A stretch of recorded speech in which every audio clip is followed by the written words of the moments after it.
بسم الله الرحمن الرحيم الحمد لله نحمده ونستعينه ونستغفره ونؤمن به ونتوكل عليه ونعوذ بالله من شرور أنفسنا ومن سيئات أعمالنا من يهد الله فلا مضل له ومن يضلله فلا هادي له ونشهد أن سيدنا ومولانا محمدا عبده ورسوله اللهم صل على محمد وعلى آل محمد كما صليت على إبراهيم وعلى آل إبراهيم إنك حميد مجيد وبارك على محمد وعلى آل محمد كما باركت على إبراهيم وعلى آل إبراهيم إنك حمید مجید.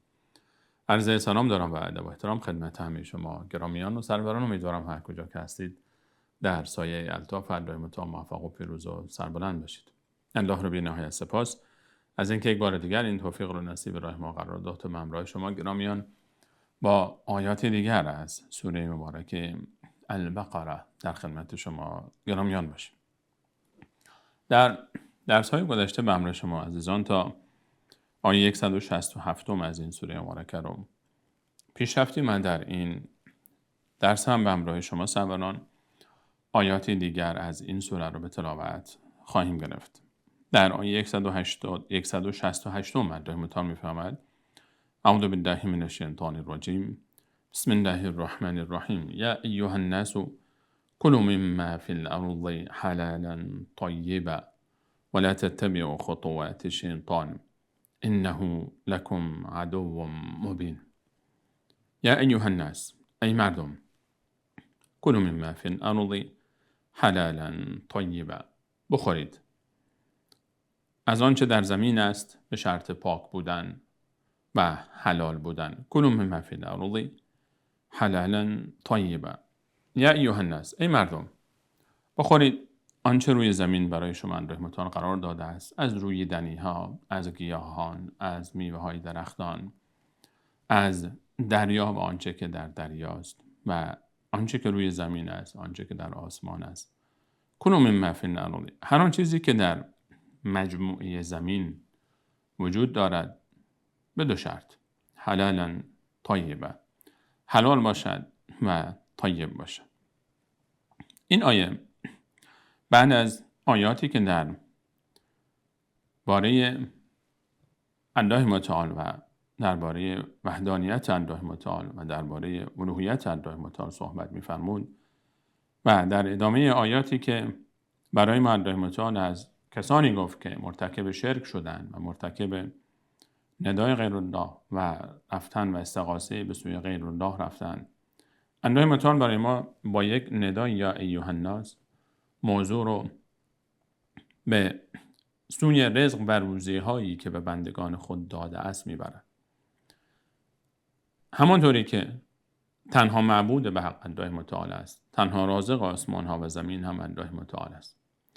الله متعال در این آیه با خطاب به تمام انسان ها یا ایها الناس، همه مردم رو خطاب قرار میدهد که من الله با عظمت به همه شما روزی میدم، مسلمان باشید، کافر باشید.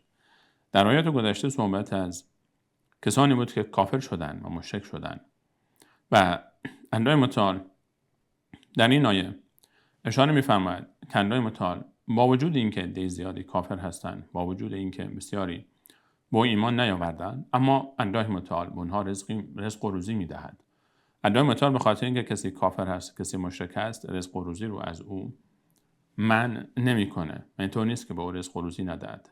الله متعال خالق آسمان ها و زمین است، مدیر و مدبر آسمان ها و زمین است و رب آسمان ها و زمین است. اونها رو خلق میکنه، به اونها رسیدگی میکنه، مدیریت میکنه زندگی آنها رو و به اونها رزق و روزی میدهد و این یکی از صفات الله متعال است که رب آسمان ها و زمین است. به همین خاطر الله متعال در دومین خطاب یا ایها الناس در قرآن کریم که در این آیه قرار گرفته، خطاب به همه انسان ها، اولین خطاب رو ما در آیه 21 داشتیم یا ایها الناس با این تعبیر یا ایها الناس. این دومین باری است که در سوره مبارکه بقره ما تعبیر یا ایها الناس رو داشتیم. یا ایها الناس اول خطاب به همه انسان ها، الله متعال اونها رو دعوت به عبادت خود کرد و اینکه او رو عبادت کنن و تنها او رو عبادت کنن. اینجا هم تعبیر یا ایها الناس دومین تعبیری است که استفاده می شود و خطاب به همه مردم الله متعال از آنها می خواهد که تا درباره آنچه که خلق کرده روی زمین در موضوع حلال و حرام که فقط حق الله متعال است، که فقط الله متعال حق دارد که درباره حلال بودن یک شیئی از مخلوقات خود و یا حرام بودن یک شیئی از مخلوقات خود صحبت بفرماید و تشریع بکنه حلال بودن یا حرام بودن رو، الله متعال خطاب به تمام انسان ها میگوید شما در روی زمین آن چیزی را بخورید که حلال است و پاک است، اون چیزی رو که الله متعال حلال قرار داده. در آیات دیگری از قرآن کریم، مخصوصا در سوره مبارکه انعام یا آیاتی در سوره مبارکه مائده، الله متعال به این موضوع اشاره می‌فرماید که یک عده‌ای از مشرکین، یک عده‌ای از کسانی که قبل از قرآن کریم و در زمان نزول قرآن کریم وجود داشتند، اونها از پیش خود احکام می‌تراشیدند، یک چیزهایی رو حلال می‌کردند، یک چیزهایی رو حرام می‌کردند، حیواناتی رو می‌گفتن اینها حلال است، حیوانات دیگری رو می‌گفتن اینها حرام است. مثلا شترهایی رو می‌گفتن اگر یک شتری 10 بار فرزندی بزاید و هر 10 بار فرزندی که زایده، یعنی بچه شتری که به دنیا آمده مذکر باشه و اون شتر رو میگفتن این دیگه نظر بت‌ها میشه و حرام است استفاده از شیر او، استفاده از پوست او، استفاده از گوشت او، حتی سوار شدن بر اون و احکام مثل این داشتن که در آیه 103 سوره مبارکه مائده الله متعال اشاره می‌فرماید ما جعل الله من بحیرة ولا صائبة ولا وصیلة ولا هم. الله متعال به این موضوع اشاره میکنه. رو هر کدوم از این شترها شکل‌های مختلفی داشت و اتفاقات مختلفی که بر اونها میگذشت، اونها رو حرام میکنن، روی هر کدوم یک اسمی میگذاشتن. الله متعال فرمود که همین چیزهایی رو الله متعال برای شما قرار نداده است. یا ما در سوره مبارکه یونس داریم که آیه 59 الله متعال میفرماید قل ارائیتم ما انزل الله لكم من رزق، بگو برای من بیان دارید آیا آنچه را که الله متعال برای شما نازل کرده از رزق و روزی که به شما داده است و جعلتم منه حراما و حلالا، شما از پیش خود حلال میکنید یا حرام میکنید یک چیزی رو که الله متعال حرام نکرده است. مثلا حرامی رو که الله متعال حرام نکرده شما حرام میکنید، یک شیء حلالی رو حرام میکنید، یا برعکس اون یک شیء حرامی رو حلال میپندارید از پیش خود. قل ارائیتم ما انزل الله لكم من رزق فجعلتم منه حراما و حلالا فجعلتم منه حراما و حلالا قل الله اذن لكم ام علی الله تفترون. آیا الله متعال به شما این اجازه رو داده یا از پیش خود یک چیزی رو بر الله متعال به دروغ نسبت میدهید؟ موضوع حلال کردن یک شیء و حرام دانستن یک شیئی، این موضوع خاص در الله متعال است و مرتبط به الله متعال است و کسی حق ندارد از پیش خود بدون دلیلی از سوی الله متعال یا از پیامبران الهی یک شیئی رو حلال بداند یا یک شیئی رو حرام بداند. الله متعال اینجا خطاب به همه انسان ها میفرماید که شما در حلال کردن یک شیئی یا حرام کردن یک شیئی باید از سوی خالق آسمان ها و زمین دلیلی داشته باشید. یا ایها الناس، ای مردم، کلوا مما فی الارض حلالا طیبا. عادتا تعبیر یا ایها الناس برای همه استفاده می شود، مسلمان و کافر یا ایها الذین آمنوا، همونطور که از تعبیر مشخص است برای مؤمنان است. تفاوت این دو تعبیر در این است که یا ایها الذین آمنوا بعد از او همیشه احکام شرعی می آید، چیزی که مرتبط به مؤمنان است چون ایمان دارند به الله و به کتاب آسمانی و به رسول الله صلی الله علیه و سلم. اما تعبیر یا ایها الناس به خطاب به همه انسان هاست و عادتا اونها رو دعوت میکنه به اصول دین، دعوت میکنه به سوی دین، دعوت میکنه به کلیاتی که اونها ابتدا باید بپذیرند و بعد وارد بشوند به جزئیات دین. اگر کسی این کلیات رو نپذیره خب طبیعتاً جزئیات هم شامل حال اون نمی شود. اینجا از اونجایی که فقط الله متعال حق دارد که یک موضوعی رو حلال بکند و یا حرام بکند، جزء مواردی است که مرتبط می شود به بحث‌های اصولی و بحث‌های اعتقادی. الله متعال می‌فرماید یا ایها الناس کلوا مما فی الارض حلالا طیبا، ای مردم بخورید مما فی الارض آنچه که روی زمین است به شرط حلال بودنش و به شرط طیب بودنش و پاک و پاکیزه بودنش. حلال خلاف حرام است، یعنی ضد حرام است.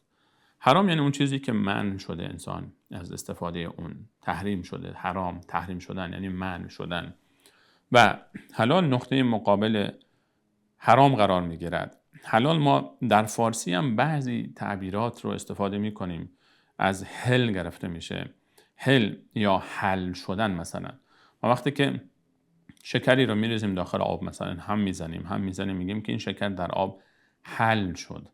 حل شدن یعنی باز شدن.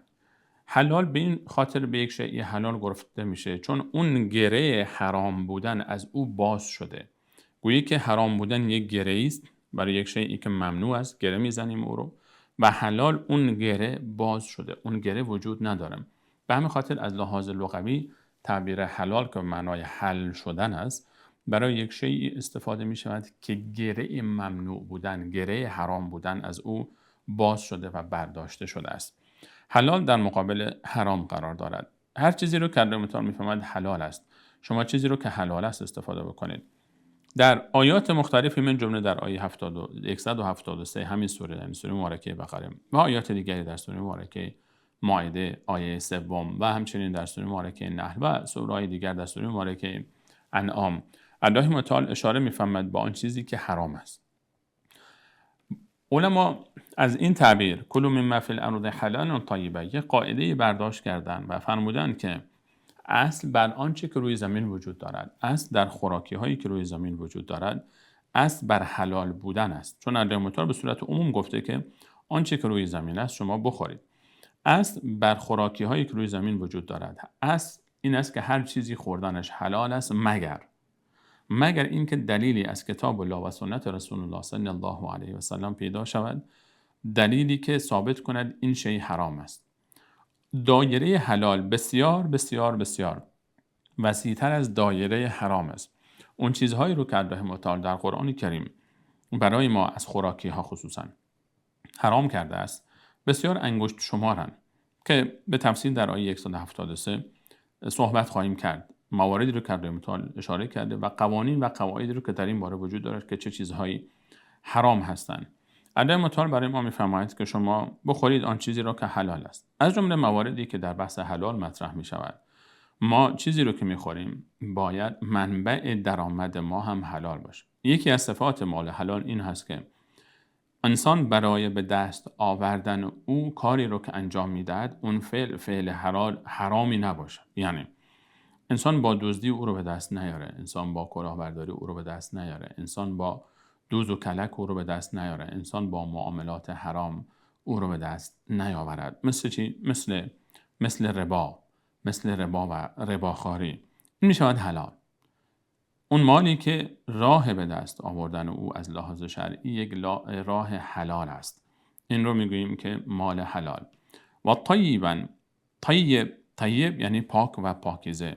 حلالی که پاک و پاکیزه باشد، یعنی هم راه به دست آوردن اون مال راه درستی باشه، خلاف شرع نباشه، همین که خودش ناپاک نباشه، پلید نباشه، نجس نباشه، یک شیء پاکیزه‌ای باشد که تفاصیلش رو بعداً ذکر میکنیم. حلالا طیبا، حلالی که پاکیزه باشد. هر دو مورد باید باشه، هم راه به دست آوردنش راه درستی باشه، هم خودش ذاتش درست باشه. برخی اشیا ذاتاً حرام هستند. مثلا ما مواردی داریم مثل گوشت و خوک که ذاتاً این خودش حرام است. اما مواردی رو که ما داریم که ذاتش حرام نیست، اما یک سبب خارجی سبب می شود، یک دلیل دیگری سبب میشه که این حرام میشه. مثلا آب که حلال ترین حلال هاست، اگر دزدی باشه خب حرام میشه. شما یک سیبی رو، این سیب خب حلال است، هیچ کسی دلیلی ندارد که بگه سیب ذاتاً حرام است خوردنش. مثلا یک سیبی رو اگر کسی بدزده این میشه حرام، دیگه نمیشه که این سیب رو خورد. این سیب حرام است.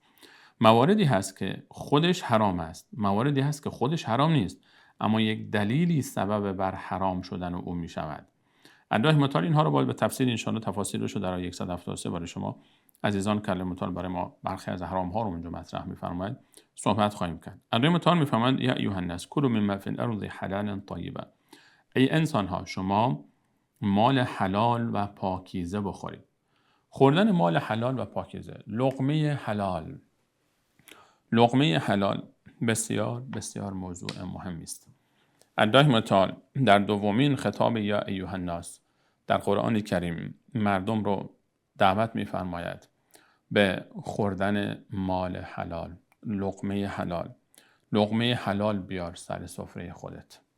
چون که لقمه حرام تأثیر بسیار بدی در وجود انسان، در کیان انسان، در خانواده انسان، در سرنوشت انسان، در زندگی انسان دارد. رسول الله صلی الله علیه و سلم فرمود ای مردم یا ایها الناس، ای مردم، الله متعال پاک است. ان الله طیب لا یقبل الا طیبا.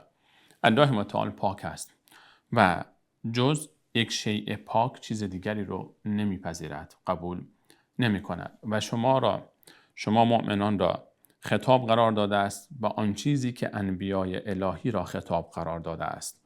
در سوره مبارکه و در ادامه رسول الله علیه السلام در این حدیث صحیح، در ادامه این آیه از سوره مبارکه مؤمنون رو تلاوت فرمود. آیه 51 که الله متعال میفرماید یا ایها الرسل، ای پیامبران من، کلوا من الطیبات و اعملوا صالحا، مال پاک و پاکیزه و حلال بخورید و عمل صالح انجام دهید. به تعبیر دیگر، مال پاکیزه و حلال بخورید تا توفیق عمل صالح برای شما نصیب گردد.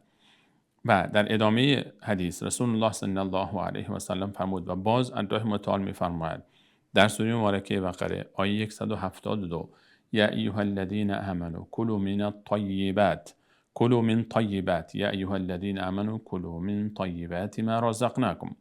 ای کسانی که ایمان آورده اید، از اون اشیایی که پاک و پاکیزه است و حلال است و من الله با عظمت روزی شما قرار دادم، از آن بخورید. در ادامه حدیث رسول الله صلی الله علیه و سلم فرمود که چه بسا انسانی است که سفر زیادی میکنه برای به دست آوردن یعنی مال و روزی، سفرهای زیادی میکند و اشعث اغبر، موی ژولیده، خاکالود و غبارآلود از این سو به آن سو میرود و دستهای خود را به سوی آسمان بلند میکند و میگوید یا رب یا رب، دعا میکنه پروردگارا. از الله متعال میخواد که الله متعال مشکلات رو حل بکنه، الله متعال به او آنچه را که میخواهد بدهد. رسول الله علیه السلام فرمود این انسان ژولیده موی، غبارآلود، دست بلند میکنه و یا رب میگوید و مطعمه حرام و مشربه حرام و ملبسه حرام. این انسان یا رب میگه، اما غذایی که میخورد حرام است، آنچه که می نوشد حرام است، آنچه که می پوشد حرام است. و غذی بالحرام، تمام وجود این انسان با حرام تغذیه شده است، با حرام رشد کرده است. فأنی یستجاب لذلک. رسول الله علیه السلام فرمود چگونه امکان دارد که دعای این انسان قبول شود؟ دعای انسانی که مال حرام، لقمه حرام استفاده میکنه. رسول الله صلی الله علیه و سلم فرمود که ای انسان ها، ای مؤمنان، الله متعال همون خطابی رو که به انبیای الهی داشته به شما داشته است. الله متعال به پیامبران خود میفرماید کلوا من الطیبات و اعملوا صالحا یا ایها الرسل، ای پیامبران من، مال حلال بخورید تا توفیق عمل صالح نصیب شما بگردد. مال حلال توفیق عمل صالح می آورد. و رسول الله علیه السلام فرمود این مسافری که می رود و می چرخد، تلاش زیاد میکنه، این طرف میره اون طرف میره، تلاش میکنه تا یک مالی به دست بیاره، منالی به دست بیاره، زندگی خود رو سر و سامان بده، اما حلال و حرام سرش نمیشه. اما برای به دست آوردن مال دنیا خط و سرخی برای خود مشخص نکرده، حریمی برای خود مشخص نکرده، یک هدف داره، اینکه فقط در مال دنیا رو به دست بیاره، بیشتر و بیشتر و بیشتر مال کسب بکنه. براش مهم نیست از چه راهی باشه، حلال است، حرام است، از هر جایی باشه به دست می آورد. انسان هایی که برای به دست آوردن مال دنیا به هر دری میزنن، براشون فرق نمیکنه که معامله چه معامله باشه، ربا باشه، سود باشه، نزول باشه، مشکل نیست، بده فقط تجارت را بیافته. سود و نزولی که الله متعال فرمود هر کسی که رباخواری میکند خود را به جنگ با الله و رسولش آماده کند. فأذنوا بحرب من الله و رسوله. هیچ جای قرآن کریم شما نمیبینید که الله متعال کسی را برای جنگ با الله و رسول دعوت کرده باشد، اعلان جنگ با او کرده باشد مستقیما. هیچ عملی به این شدت با او برخورد نشده که رباخواری با او رفتار می شود. الله متعال کسی رو که سود میگیره، کسی رو که سود میدهد و کسی رو که ربا میگیره، معاملات ربوی دارد و کسی که در تجارت خود از این استفاده میکنه، به جنگ با خود فراخوانده. امکان داره آیا کسی که الله متعال او رو به جنگ با خود فراخوانده، اعلان جنگ کرده با او، این انسان در زندگی خوشبخت بشه، این تجارت به یک نتیجه‌ای برسه، این تجارت یک سودی برای او داشته باشه، این تجارت یک سرمایه‌ای برای او بشه، حاصلی برای او داشته باشه، تأثیری در زندگی او و فرزندانش تأثیر خوب و مثبتی داشته باشه. کلا و حاشا. چه بسیار انسان‌هایی که شما هم دیدید، من هم دیدم، ما دیدیم در زندگی، چه بسیار انسان‌هایی که معاملات ربوی کردن، سود و نزول گرفتن و بالا رفتن، این مدتی بالا رفتن، ولی چنان به زمین خوردن که دیگه نتونستن قد راست کنن، دیگه نتونستن کمر شکسته خودشون رو ترمیم کنن، تا به امروز خار و زری دارن میچرخن. الله متعال ما رو تاکید میکنه. رسول الله علیه السلام فرمود که کسی که مالش حرام است، لقمه او حرام است، خوراک او حرام است، نوشیدنی او حرام است، لباس او حرام است، دعای رو الله متعال قبول نمیکنه.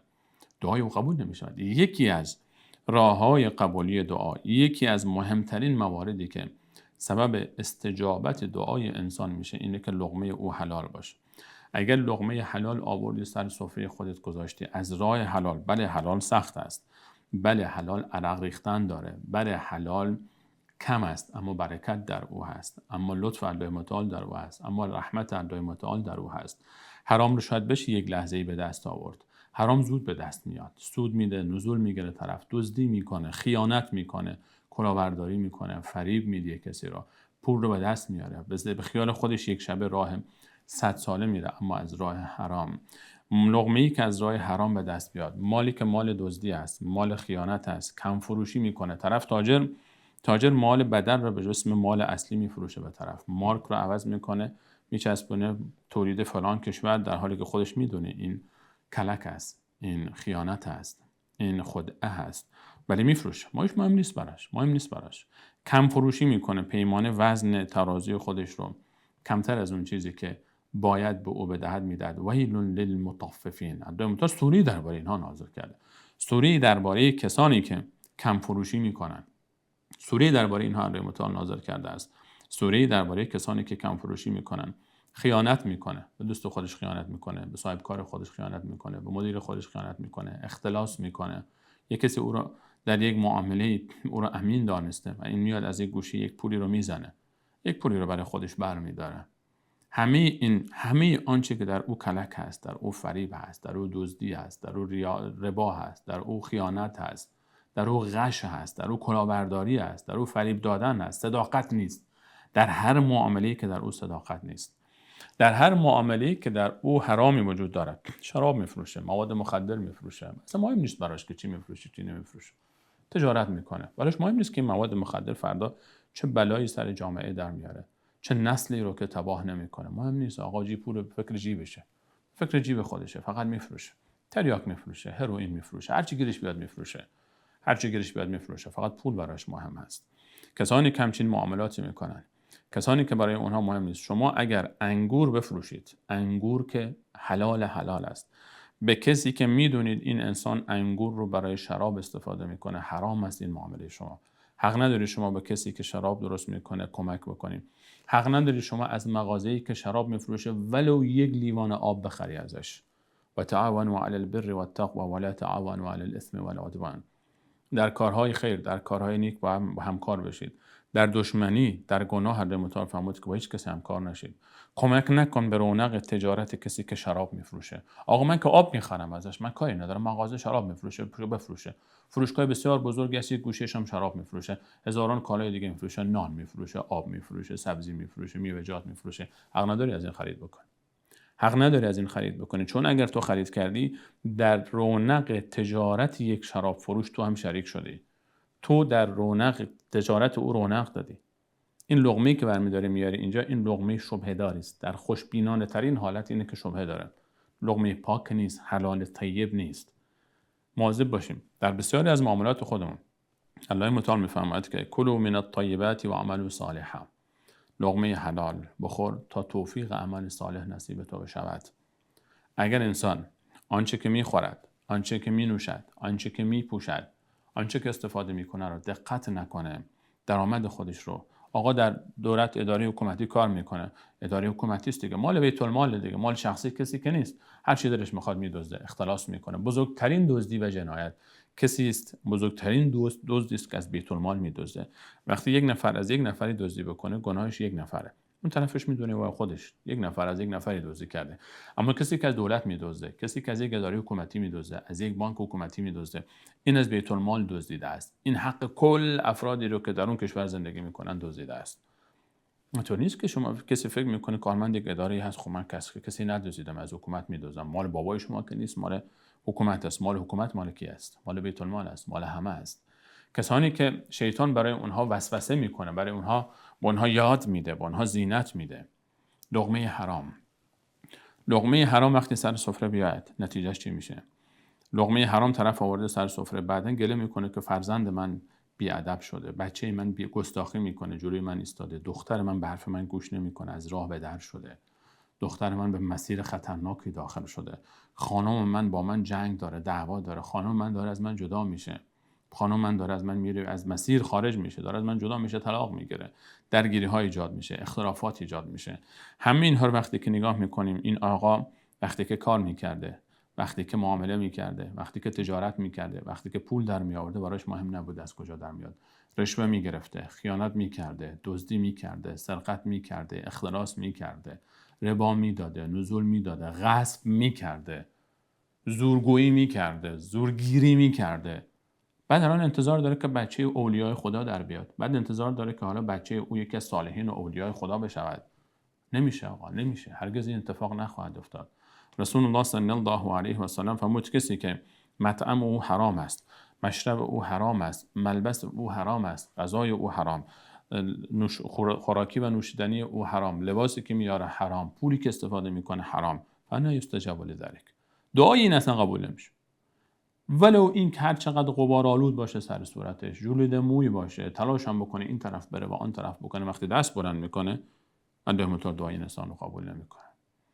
لقمه حرام توفیق عمل صالح رو از انسان میگیرد.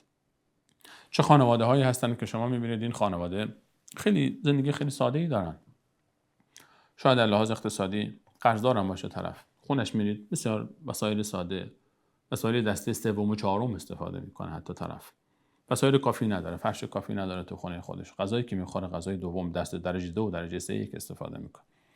اما پر از سرشار این خانه از محبت، از صداقت، از عطوفت. دین رو شما در این خانه میبینی، احساس آرامش میکنید در این خانه، ادب میبینی، احترام میبینی، تعامل به خیر میبینی در این خانه، رفتاری که از اونها میبینی، دین رو در خانه میبینی، برکت‌های الهی رو میبینی، دعا میبینی، ذکر میبینی، نماز میبینی، عبادت و خدا رو در این خانه شما میبینی. اما قصرهایی هستن که در اون قصرها شما وقتی وارد میشی، خود شما به عنوان یک میهمان وقتی وارد این قصر میشی دلت میگیره.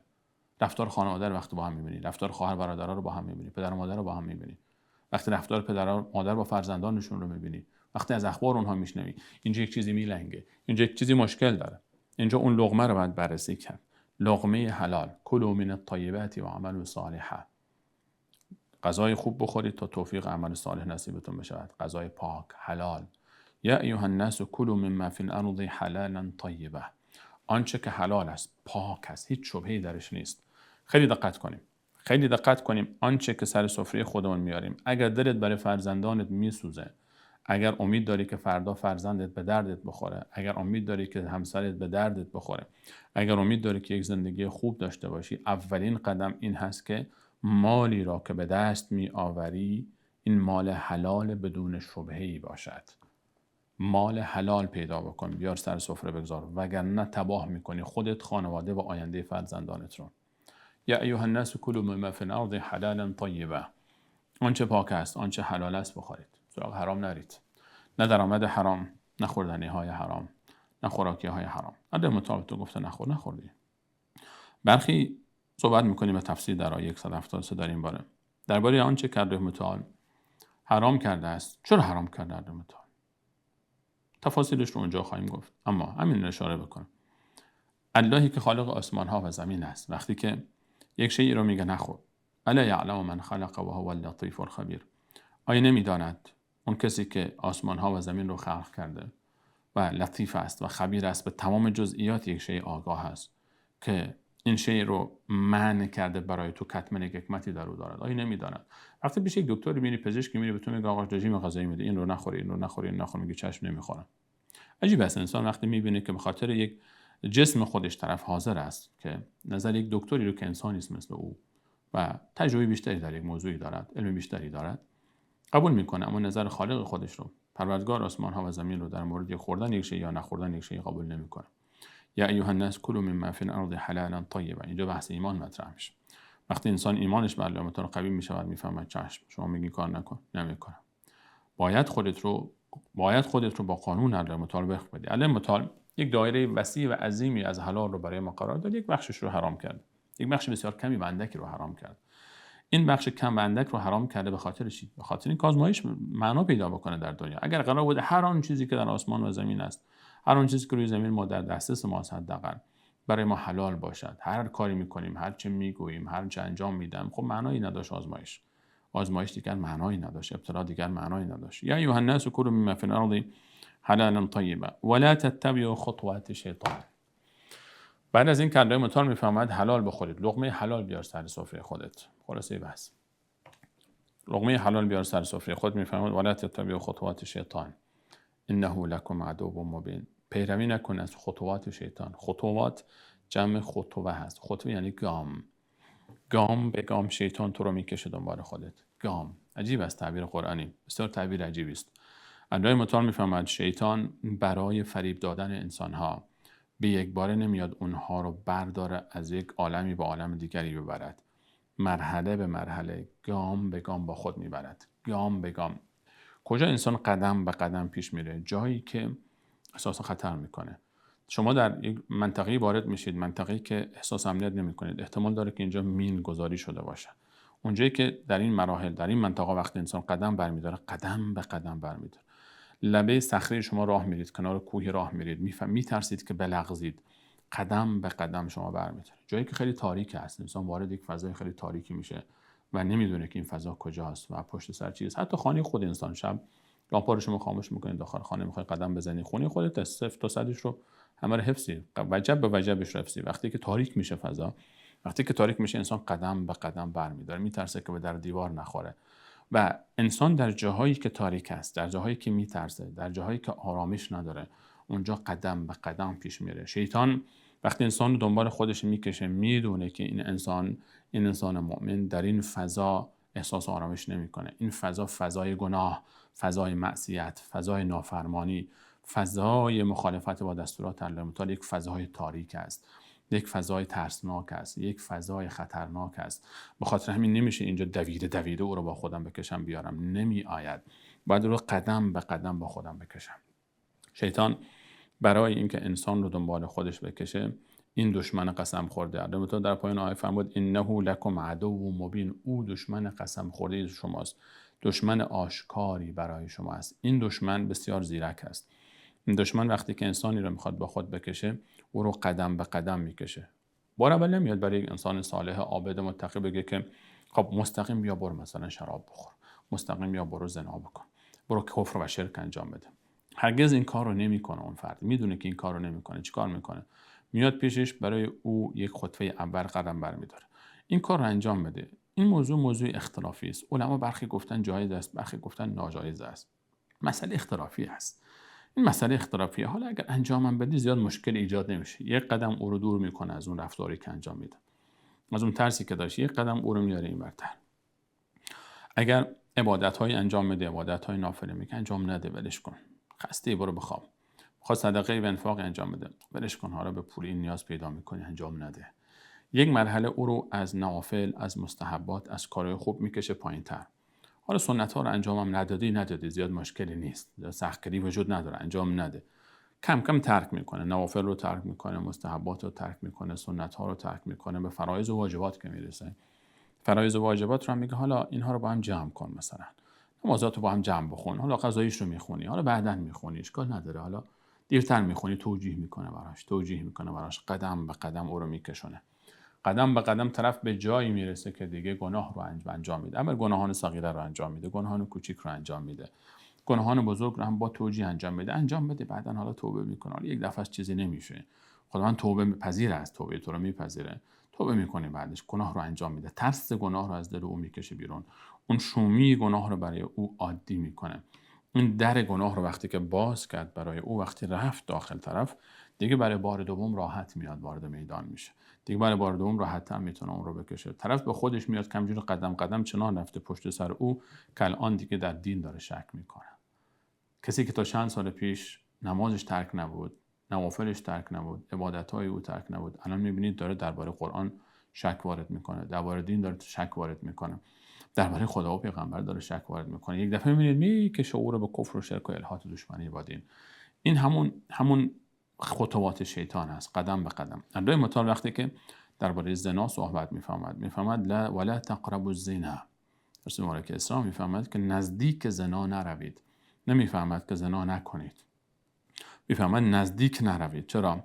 چون کسی که برسه مراحلی هست، شما در خیابان دارید با سرعت حرکت میکنید، یک دفعه یک تابلویی میبینید که میفهمید که نوشته اونجا مثلا که خطر سقوط، مواظب باشید، نزدیکتر نروید، در مثلا جاده خراب شده یا سقوط یا صخره‌های افتاده. اینجا تابلوها قبلا هشدار میده سرعتتون رو کم کنید، کمتر کنید. چون که شما وقتی با سرعت داره پیش میرید، دیگه اون لحظه آخر نمیتونی شما در سراشیبی ترمز بگیری، ترمز هم بگیری ترمز میباره، نمیتونی خودتو نگه داری. یک سری مقدماتی رو باید ابتدا انسان اگه میخواد وارد گناه نشه، همون ابتدا مقدمات رو باید جلوش رو بگیره. لا تقربوا الزنا، قرآن میفرماد که لا تقربوا الزنا، به زنا نزدیک نشوید. زنا که یک دفعه اتفاق نمیفته که، زنا یک مقدماتی دارد، یک مقدماتی داره که از یک نگاه شروع میشه. اگه همین نگاه رو کنترل کردی و جلوش رو گرفتی، دیگه نمیری جلوتر. این نگاه هست، بعد از نگاه بعد دوباره تکرار نگاه هست، بعد دوباره آغاز رابطه است، بعد سلام علیک است، بعد گفتگو است، بعد خنده و شوخی است، بعد ملاقات است، بعد اینها یک دفعه که اتفاق نمیفته که، مراحلی دارد. این مراحل هر کدوم از اینها یک خطوات، یکی از خطوهای شیطان است، یکی از گامهای شیطان است که انسان رو میکشونه. همون اول باید جلوش رو بگیری، اگر جلوش رو نگرفتی ادامه پیدا میکنه. یک بذری وقتی میافتد روی زمین، وقتی که این بذر رو اگر افتاد شما برداشتیش، تموم شد. اما اگر این رو بر نداشتی، این میره داخل زمین، داخل خاک. این آب هم وقتی به او برسه آبیاری میشه، بعد دیگه رشد میکنه، بعد دیگه بوته‌ای میشه، بعد دیگه شاخه‌ای میشه، بعد دیگه درختی میشه اینجا، بعد دیگه نمیتونی به راحتی اون رو از اینجا برداری. به همین خاطر الله متعال میفرماد ولا تتبعوا خطوات شیطان. خصوصا در سیاق خود این آیه کرده متعال میفرماد یا ایها الناس کلوا مما فی الارض حلالا طیبا ولا تتبعوا خطوات شیطان. ای انسان ها، حلال بخورید، مال پاکی بخورید، ولا تتبعوا خطوات شیطان. اجازه نده شیطان تو رو وسوسه بکنه، اجازه نده شیطان به تو بگه حالا این رو انجام بده، اشکالی نداره، تو رو قدم به قدم بکشاند. مواظب باش، اجازه نده به شیطان. شیطان دشمن قسم خورده تو است. یکی از نکات بسیار مهمی که ما در راه دینداری خود، در راه رسیدن به الله متعال باید او رو خوب بفهمیم تا بتوانیم این مسیر رو بهتر پیش بریم، این هست که شیطان دشمن قسم خورده من و توست. ان شیطان لکم عدو، رسول مبارک فاطر میفرماد ان شیطان لکم عدو فاتخذوه عدوا انما یدعو حزبه لیکون من اصحاب السعیر. در آیه ششم سوره مبارکه فاطر میفهمد که شیطان دشمن شماست، شیطان دشمن قسم خورده شماست، او رو دشمن خود بپندارید. شیطان دوست شما نیست، شیطان دشمن شماست، او دشمن قسم خورده شماست، او رو دشمن بپندارید. و او میخواهد هر کسی رو که پشت سر او می آید پیروان خود رو به دوزخ بفرستد. ان شیطان لکم عدو. برای فهم معنای عدو که در این آیه آمده انه لکم عدو مبین، دشمن بسیار آشکاری است، برای فهم معنای دشمن بهتر است یک مثالی بزنیم تا موضوع بهتر مشخص بشه. اگر کسی خدایی نکرده بیاد و به خانواده شما بی‌حرمتی بکنه، بزنه، مثلا بکشه یکی از اعضای عزیز خانواده رو، یکی از فرزندان شما رو، یکی از خواهران و برادران شما، پدر و مادر رو بزنه، بکشه، به طرز فجیعی مورد کشتار قرار بده، خانواده رو بزنه، بکشه و سرقت بکنه و دزدی بکنه و جنایت بکنه و موارد دیگری که نیاز به گفتن نیست. خب این دشمن است. الان شما نسبت به این انسانی که چنین جنایتی در حق من تو کرده، با این انسان چطور باید رفتار بکنیم؟ اگه کسی با خانواده ما چنین رفتاری بکنه، این دشمن ماست. ما با این دشمن چطور رفتار میکنیم؟ آیا حرف او رو ما گوش میکنیم؟ آیا دعوت او رو ما میپذیریم؟ آیا به دنبال او میرویم؟ آیا نصیحت او رو حتی ما میپذیریم به عنوان یک نصیحت؟ آیا او رو خیرخواه خود میدانیم اصلا؟ دشمن این گونه است. ما در زندگی بسیار اتفاقات میفته، اتفاقات بسیار ساده. یک نفری به ما یک حرفی میزنه، به ما برمیخوره، ما توهین کرده، به ما گستاخی کرده، آبروی ما رو برده، دست بلند کرده روی ما، مال ما رو خورده. به همین خاطر دیگه حتی حاضر نیستیم قیافه او رو ببینیم، حتی حاضر نیستیم با او در یک مجلسی بشینیم، حتی حاضر نیستیم با او هم کلام بشیم. این حقیقت یک دشمنی و یک احساس دشمنی است. احساس ما باید با شیطان باید همچین چیزی باشه. چرا؟ تمام مشرکان، تمام کفار، تمام جنایتکاران، تمام ظالمان، همه اینها با وسوسه شیطان این جنایت ها رو میکنن.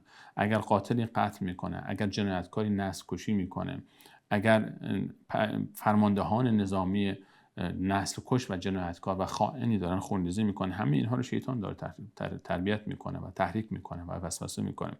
این شیطان لکم عدو، شیطان دشمن شماست. دنبال دشمن خودت نرو، دشمن خیرخواه تو نیست، دشمن خیرخواه تو نیست. انه لکم عدو مبین. اجازه ندیم دشمن شیطان ما را قدم به قدم دنبال خود بکشاند و شیطان حواسمون باشه که هرگز ما رو مستقیم نمیبره، مستقیم نمیخواد دنبالش بدو بریم. شیطان ما رو دعوت میکنه. عبدالله مطال در سوره مبارکه ابراهیم میفهمد و قال شیطان لما قضی الامر، شیطان وقتی که کار از کار تمام میشه، روز قیامت و بهشتیان مشخص میشن و دوزخیان مشخص میشن، میگوید ان الله وعدکم وعد الحق، الله متعال به شما وعده حقی داده بود، هر آنچه گفته بود درست بود. و وعدتکم فاخلفتکم، اما من به شما وعده هایی دادم که خلف آن رو کردم، برخلاف وعده خود عمل کردم. من به شما میگفتم اینطور میشه، اینطور میشه، اینطور میشه، به هیچ کدوم از اینها نمیشد و نشد. و ما کان لی علیکم من سلطان، من بر شما سلطه و سیطره ای نداشتم، الا ان دعوتکم فاستجبتم لی، من برای شما یک دعوتنامه میفرستادم، یک تحریک میکردم، یک وسوسه ایجاد میکردم، شما هم دنبال من میآمدید. فلا تلومونی و لوموا انفسکم، منو ملامت نکنید، خودتون رو ملامت کنید. ما انا بمصرخکم و ما انتم بمصرخی، نه من میتونم امروز کاری برای شما بکنم، نه شما میتونید کاری برای من انجام بدید. شیطان رو، وسوسه رو باید همون ابتدا جلوش رو گرفت.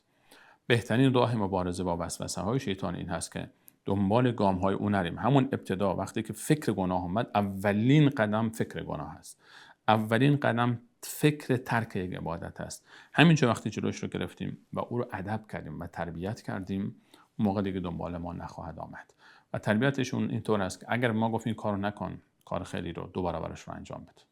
اگر گفت این کار گناه رو انجام بده، در جا بناش یک کار خوب انجام بده، دیگه ادب میشه، دیگه جرئت نمیکنه از این کار رو انجام بده. ان شیطان لکم عدو فاتخذوه عدوا. برگردیم به این آیه در سوره مبارکه بقره 168 الله تعالی فرمود یا ایها الناس کلوا مما فی الارض حلالا طیبا ولا تتبعوا خطوات الشیطان انه لکم عدو مبین. باز هم تاکید میکنم، لقمه حلال، لقمه حلال، لقمه حلال. اگر 10 ساعت در روز کار بکنی، اگر یک ماه سال، بلکه 365 روز سال رو روزی 10 ساعت عرق بریزی و مالی در بیاری که فقط خرج خانواده تو بشه اما حلال، برای تو بهتر از این است که یک معامله حرام انجام بدی یک روز و در طول سال بشینی در کنار خانواده خودت به خیال خودت راحت بخوری و بخوابی. کلا و حاشا، این کارو نکن، چون با این کار هم خودت رو تباه میکنی، هم خانواده خودت رو تباه میکنی، هم دنیا و آخرت خودت رو تباه میکنی. یا ایها الناس کلوا مما فی الارض حلالا طیبا ولا تتبعوا خطوات الشیطان انه لکم عدو مبین. انما یأمرکم بالسوء، او شما را امر میکنه به گناه، به سو یعنی بدی، هر چیزی که انجام دهنده او، هر کاری رو که انسان وقتی انجام بده احساس ناراحتی بکنه و نارضایتی الله متعال رو به همراه آورد، میشه سو. انما یأمرکم بالسوء والفحشاء، فحشا جمع فحش است. فحشا به معنای گناه بزرگی که بدی او و شومی او برای همه آشکار است، یعنی همه میدونن این گناه بدی است، یک گناه خیلی بزرگ. اون گناهان بزرگی رو که الله متعال برای او مجازات تعیین کرده، اون رو فقها گفتن و علما میفهمن که فحشا گفته میشه و در رأس اونها یکی از مصادیق فحشا زناست. بسیاری از جاها فحشا به معنای زنا استفاده شده است، اما زنا یکی از معانی فحشا است. فحشا گناهان بزرگ، گناهان خیلی بزرگ میشود فحشا. شیطان شما را امر میکنه به بدی و فحشا، به گناهان کوچک و گناهان بزرگ. البته سو به معنای عموم گناه هم می آید، یعنی معنای عامتری داره از فحشا. فحشا میتونه جزئی از سو باشد. انما یأمرکم بالسوء والفحشاء و ان تقولوا علی الله ما لا تعلمون، و اینکه بر الله متعال چیزی را نسبت بدهید که شما نمیدانید. یعنی از پیش خود چیزی رو بر الله متعال نسبت میدهید که نه در کتاب بر الله متعال آمده است و نه در سنت رسول الله صلی الله علیه و سلم. در این آیه گناهان مرحله به مرحله ذکر می شود. سو یعنی درجهش پایین تره، فحشا درجه و گناهش بالاتر است. و ان تقولوا علی الله ما لا تعلمون دیگه بالاترین گناه باز این است که الله متعال رو انسان بر الله متعال چیزی رو نسبت بدهد که الله متعال نگفته است. و در سیاق آیات گذشته موضوع وسوسه شیطان، ما رو شیطان وقتی که می آید و سوق میده به سمت یک گناهی، وقتی که انسان به دنبال شیطان برود، شیطان چی کار میکنه؟ شیطان برخی از گناه ها رو حتی توجیه شرعی هم بو پیدا میکنه، میاد و برای ما حلال میپندارد و حلال میگه این حلال است، فلان جا گفته شده، فلان روایت رو پیدا میکنه، فلان روایت ضعیف رو پیدا میکنه، شبهه رو پیدا میکنه. و ان تقولوا علی الله ما لا تعلمون. یکی از مصادیق و ان تقولوا علی الله ما لا تعلمون این هست که شیطان برای اینکه یک فردی رو، خصوصا افرادی رو که با دین ارتباطی دارن، او رو فریب بده، یک مسلمانی رو فریب بده، یک مؤمنی رو فریب بده که گناه بزرگی رو، یک فحشایی رو مرتکب بشه، به نام دین میاد و برای او توجیه می آورد، برای او وسوسه می آورد. و ان تقولوا علی الله ما لا تعلمون. و ان تقولوا علی الله ما لا تعلمون، چیزی رو بر الله متعال نسبت بده که الله متعال نگفته. بزرگترین گناه در این آیه و همچنین در سوره مبارکه اعراف، الله متعال اونجا هم میفهمد قل انما حرم ربی الفواحش، بگو پروردگار من حرام کرده گناهان رو. قل انما حرم ربی الفواحش ما ظهر منها و ما بطن، الله متعال حرام کرده گناهان بزرگ رو، چه آنچه که ظاهر می شود از انسان همه می بینن و آنچه پنهان میکنه خودش در خلوت خودش. قل انما حرم ربی الفواحش ما ظهر منها و ما بطن والاثم والبغي بغیر الحق، و گناه و تجاوز و ظلم و ستم رو، ظلم، ستم، تهمت زدن و آبروی کسی را ریختاندن، دست به مال، جان و آبروی کسی دراز کردن. قل انما حرم ربی الفواحش ما ظهر منها و ما بطن والاثم والبغي بغیر الحق و ان تشركوا بالله ما لم ينزل به سلطانا، اینکه شرک انجام بدی در مواردی که الله متعال هیچ دلیلی برای تو نفرستاده، هیچ دلیلی و حجتی برای شرک خود نداری، شرکی که هیچ پشتوانه علمی هم ندارد. و ان تشركوا بالله ما لم ينزل به سلطانا و ان تقولوا علی الله ما لا تعلمون. و مهمترین اینها که گناهش از شرک هم بدتر است، و ان تقولوا علی الله ما لا تعلمون، چیزی رو بر الله متعال نسبت بدهیم که هیچ نمیدانی. شبیه همین تعبیر دقیقاً اونجا هم ذکر شده. انسان از طرف الله متعال صحبت بکنه، چیزی رو بر الله متعال نسبت بدهد که الله متعال نفرموده است، بگه در الله متعال اینطور گفته در حالی که نگفته.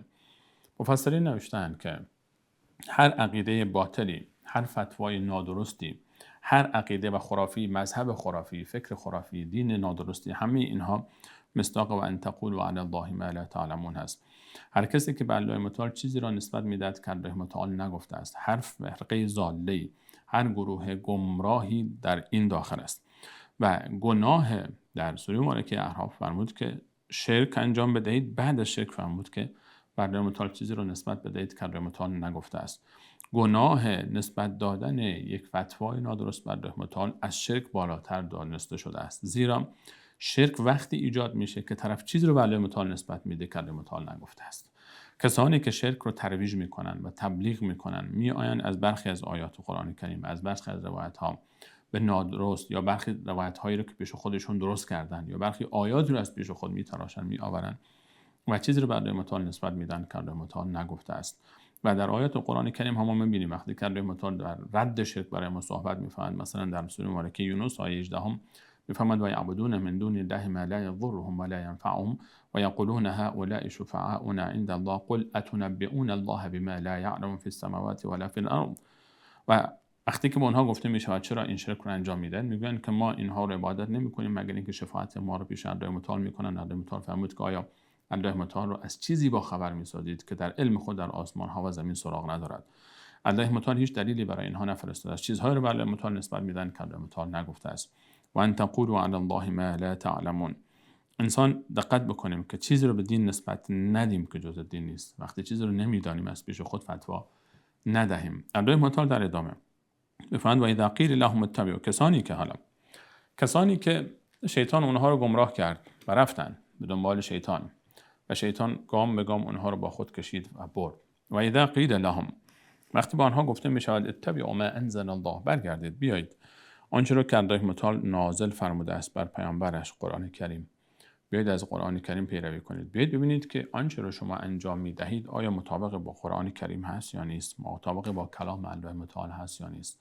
آنچه را که به نام دین به خورد مردم می دهید آیا در اصل دین که قرآن هست و یا در سنت محمد مصطفی صلی الله علیه و سلم وجودی دارد یا نه. و اذا قیل لهم اتبعوا ما انزل الله قالوا، پاسخ میدن بل نتبع ما الفینا علیه آباءنا، ما آن چیزی رو پیروی میکنیم که پدران خود را بر آن یافتیم. وقتی که یک شیئی، یک فعلی، یک قولی، یک عملی، یک رفتاری در جامعه به عنوان عرف، به عنوان عادت، به عنوان رسم رواج پیدا میکنه و این محبتش در وجود انسان میرود، اینجا موضوع خطرناک میشه. وقتی شما میگی آقا این کار شما، این رفتار شما، این فعل شما مخالف شرع است، مخالف کتاب الله متعال است، میگه که پدر و مادر ما اینجا انجام میدادن، آبا و اجداد ما اینجوری انجام میدادن، اساتید ما اینطور میگفتن، مشایخ ما اینطور میگفتن.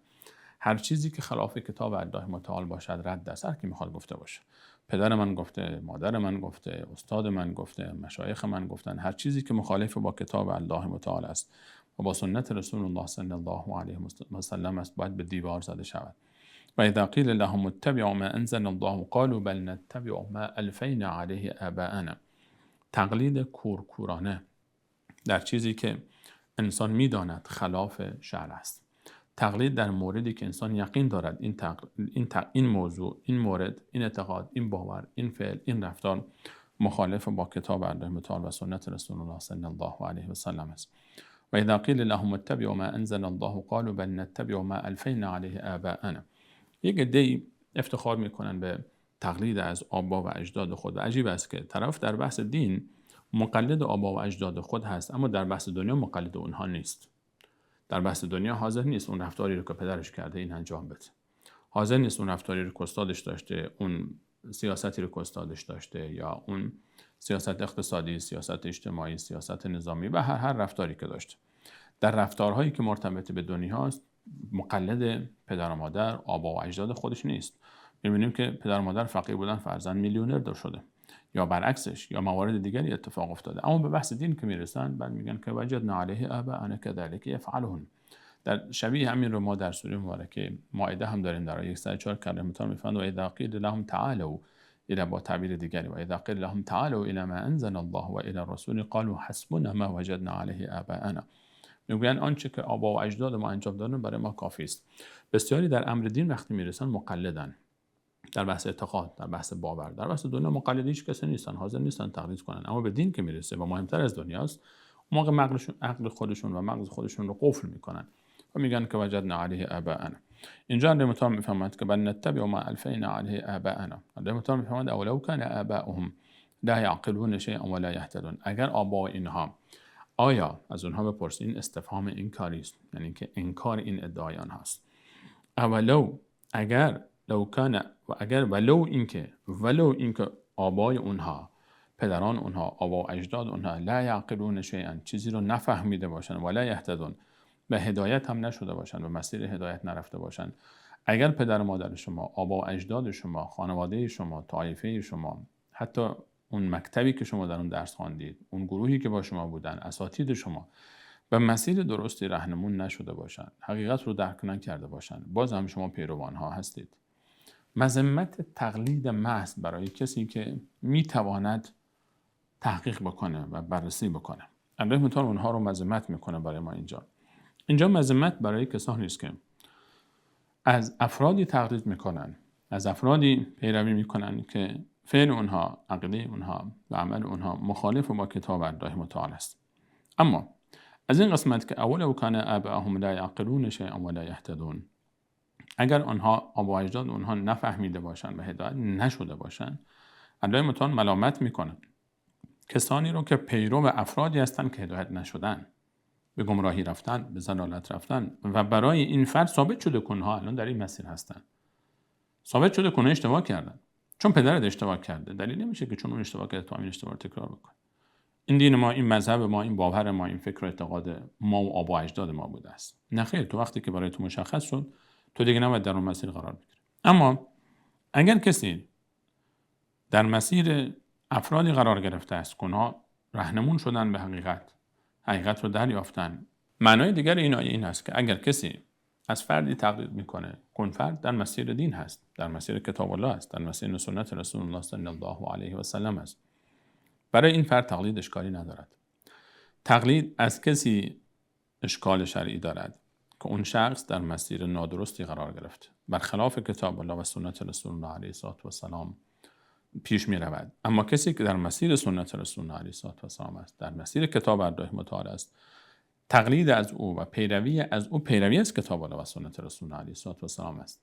در آیه 137 همین سوره ما البقره داشتیم که الله متعال فرمود فإن آمنوا بمثل ما آمنتم به فقد اهتدوا. اگر دیگران ایمانی به مانند ایمان شما، مخاطبین اول قرآن ای صحابه رسول علیه و سلام، دیگران به مانند شما ایمانی به مانند شما بیاورند، اونها به هدایت رسیدن. و همچنین ما در آیه 103 مبارکه توبه داریم که الله متعال میفرماید والسابقون الاولون من المهاجرین والانصار، سبقت گیرندگان اولیه در دین کمان مهاجرین و انصار هستند، والذین اتبعوهم باحسان، و کسانی که به نیکی از آنها پیروی کنند. تبعوهم، اینجا صحبت از اتباع، و اذا قیل لهم اتبعوا والذین اتبعوهم باحسان، کسانی که به نیکی از آنها پیروی کنند. رضی الله عنهم و رضوا عنه، الله متعال از آنها راضی است و آنها هم از الله متعال راضی هستند. تقلید از کسی که به گمراهی رفته است، به ضلالت رفته است، به این دلیل و حجت که آبا و اجداد ما بودن، اساتید ما بودن، مذهب ما همین بوده و گروه جامعه ما همین فکر رو داشتن، این هیچ توجیه شرعی ندارد. اما اگر کسی از افرادی تقلید میکنه که اونها در مسیر درست قرار گرفتن، تقلید او هیچ اشکال شرعی ندارد. بلکه ما در سوره مبارکه نحل آیه 43 و شبیه همین آیه رو ما در سوره مبارکه انبیا هم داریم که الله متعال میفرماید فاسألوا اهل الذکر ان کنتم لا تعلمون. تقلید برای کسی که عامی است، کسی که آگاهی ندارد، کسی که هیچ تخصصی در امور دین نداره، تقلید کردن برای او از علمایی که در مسیر درست قرار گرفتن، این تقلید او واجب است. باید یک انسان عامی از یک انسانی که عالم است تقلید بکنه، چون نمیتونه که متخصص باشه. هر کسی که همه که نمیتونن برای متخصص در امور دین بشن و متخصص در تفسیر، متخصص در حدیث، متخصص در فقه و بعداً بیان استنباط بکنن و خودشون تشخیص بدن که کدوم فتوا درست‌تر است و درست‌تر نیست. برای عوام باید تقلید بکنن. از کی تقلید بکنن؟ از کی اتباع بکنن؟ از کسی که برای فتوای خود، برای آنچه که میگوید از کتاب الله و سنت رسول علیه و سلام دلیل بیاورد. کسی که بر اساس کتاب الله صحبت میکند، آیه از قرآن برای اعتقاد خود، برای باور خود، برای فتوای خود دارد، یا از احادیث رسول صلی الله علیه و سلم، از کسی باید تقلید بکنه که اون انسان خودش در مسیر هدایت است، در مسیر قرآن است، در مسیر صحابه رسول علیه و سلام و اهل بیت او، کمسران او و فرزندان او صلی الله علیه و سلم هستن قرار گرفته است. الله متعال میفهمد که کسانی که در ضلالت و در گمراهی از آبا و اجداد خود تقلید میکنند، حکایت اینها رو در آیه بعد میفهمد و مثل الذین کفروا، مثال این کافران و مثال حال اینها، وصف حال اینها و وصف کسانی که اینها رو دعوت میکنند به سمت دین و میخواهند اینها رو هدایت بکنند، سببی برای هدایت اونها بشوند. مثال اینها و مثل الذین کفروا کمثل الذی ینعق، به مانند آن چوپانی است که گله‌ای از گوسفندان دارد و ینعق، صداهایی از خود در میآورد، صدایی در میآورد برای حیوان. یعنی اون صدایی که برای حیوان استفاده می شود. چوپان صداهایی از خود در میاره تا حیوانات رو سمت چپ و راست ببره. و مثل الذین کفروا، مثال انسانایی که کافر شدن، که مثل الذی ینعق، به مانند اون کسی است که گله‌ای دارد، ینعق بما لا یسمع الا دعاء و نداء، گله گوسفندانی داره.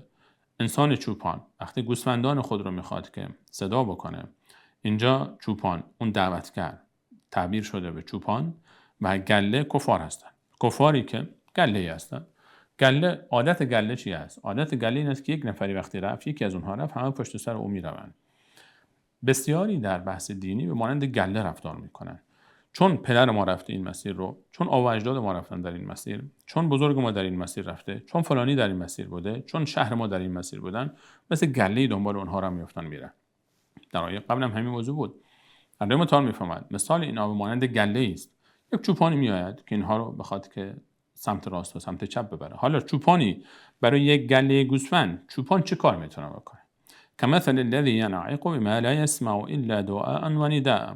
این فریاد برمی آورد چوپان برای کسانی که نمیشنوند الا دعاء و نداء، مگر یک آوازی را، مگر یک ندایی را. اونها فقط همین صدای چوپان رو میشنوند، همین ریتم صدای او رو میشنوند، ندای او رو میشنوند.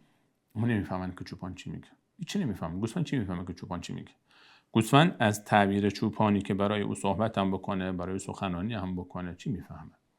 حکایت برخی از کفاری که این گونه مقلد محض خود رو قرار دادن، مشرکینی که این گونه چشم، گوش و قلب خود رو بستن به روی حقیقت، به مانند گوسفند و چوپان است. یک چوپانی میاد هر چه شما در گوش این یاسین بخوانید چه فایده داره؟ این گوسفند رو هر چه شما در گوش این یاسین بخوانید، از این یاسین خواندن شما چه سودی میبره، چه بهره میبره؟ هیچ فایده‌ای نمیبره. الله متعال میفهمد صم بکم عمی فهم لا یعقلون.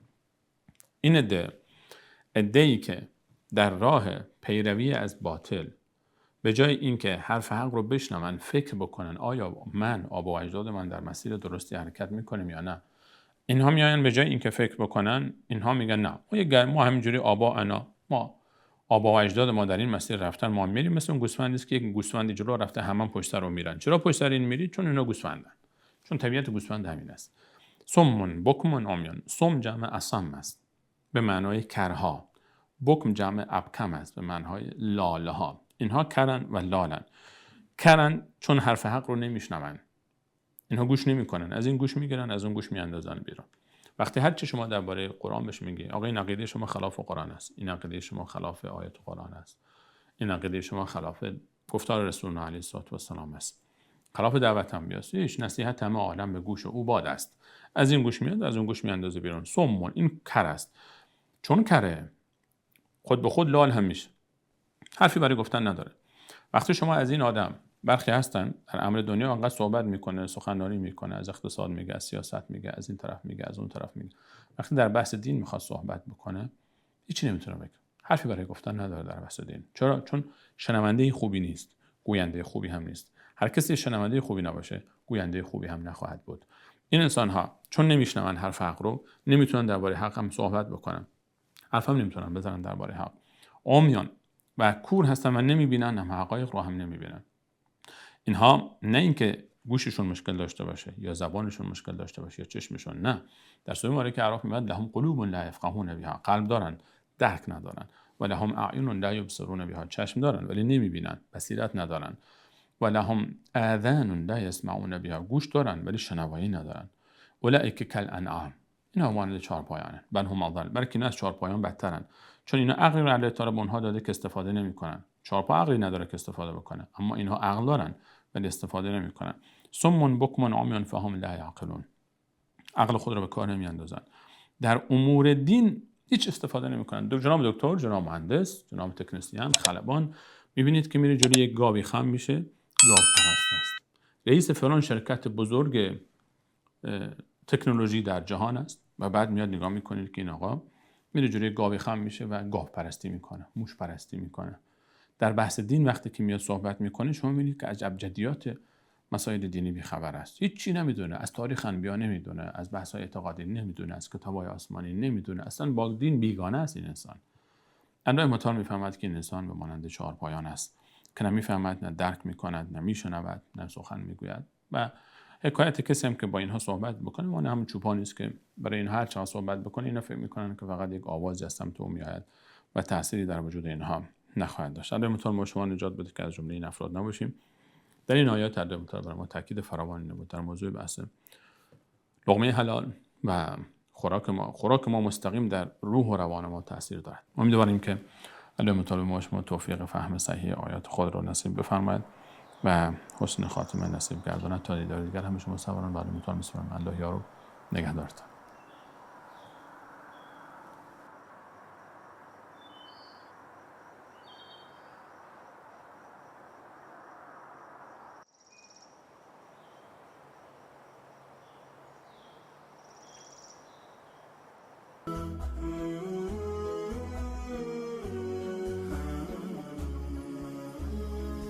عزیزانی که مایل به دریافت این برنامه جهت پخش در کانال‌های خود هستند، با راه‌های ارتباطی زیر مکاتبه نمایند.